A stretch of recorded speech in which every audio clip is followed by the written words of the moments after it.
Hi everyone and welcome back to my channel. I have a beginner-friendly recipe for you today. I'm going to show you how to make a Basque cheesecake or burnt cheesecake. So it's called burnt cheesecake because the top layer is quite literally burnt and it gives it its characteristic flavor. It's super delicious. You really have to try it in order to believe it. And it's become so popular. I see this recipe everywhere. So of course I had to try and make it my own and share it with you guys. So one of the things I like about this recipe is its simplicity. It takes less than 5 ingredients for one to make it. It's really fuss free. You can do this by hand. It takes no time and the oven does all the work really.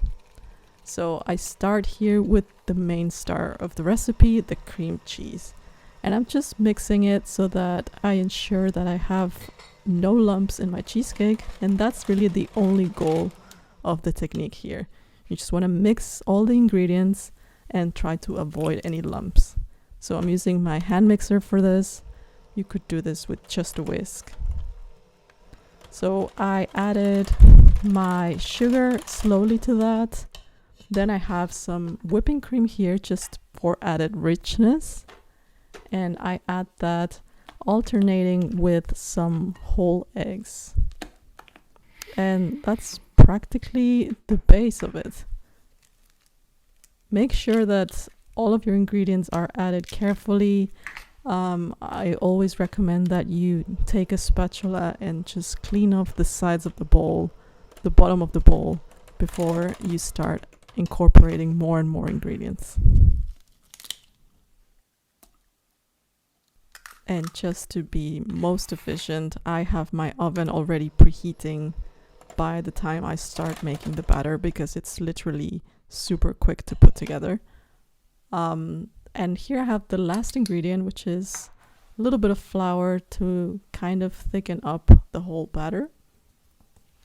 And you might already figure this one out. There is no vanilla because the flavor and the tanginess from the cheese in this cheesecake is really the star flavor, and that's all the flavor you need, and it really comes through.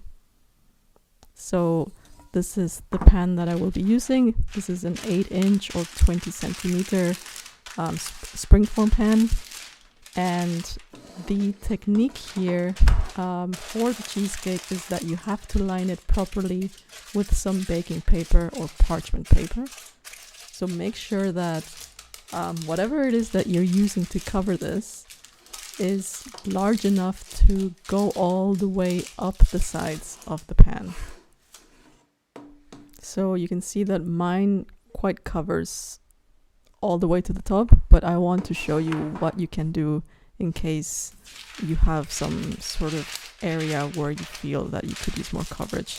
So I take another piece of parchment and I just use it perpendicularly to the first one, and that way I have enough coverage to make sure if there's any spillage, it catches the spillage. So that's it. We're just gonna dump the batter right in there and fill it almost all the way to the top and tap any air bubbles that you may have there. And that's it. We're gonna bake this at 200 degrees Celsius or 392 Fahrenheit. And again, we're looking for a burnt top, and a jiggly center is key for this cheesecake. If it's not quite jiggly, then you won't get that creamy texture. I like mine completely baked through, but still with a little bit of jiggle in the center. So you can stop at minute 40 and then you would get a creamier version, or you can stop at minute 50 to get a more set version. So all you have to do is let it come to room temperature, and then you pop it in your fridge for about 4 hours or even overnight before you attempt to cut right in. Then I unmold it. That's quite easy when you have the springform pan, but if you don't, you could just take the parchment as help to get it out of the pan. And this is the finished product. This is my slice. It's really creamy, Super delicious. I didn't think I would love it this much because I'm such a big fan of crusts. But yeah, this is now my go-to cheesecake because it's just so easy to throw together. I hope that you liked this quick recipe, and please make sure to check out other videos on my channel. And don't forget to hit the like button and subscribe to my channel for more. Thanks for watching, and I'll see you next time.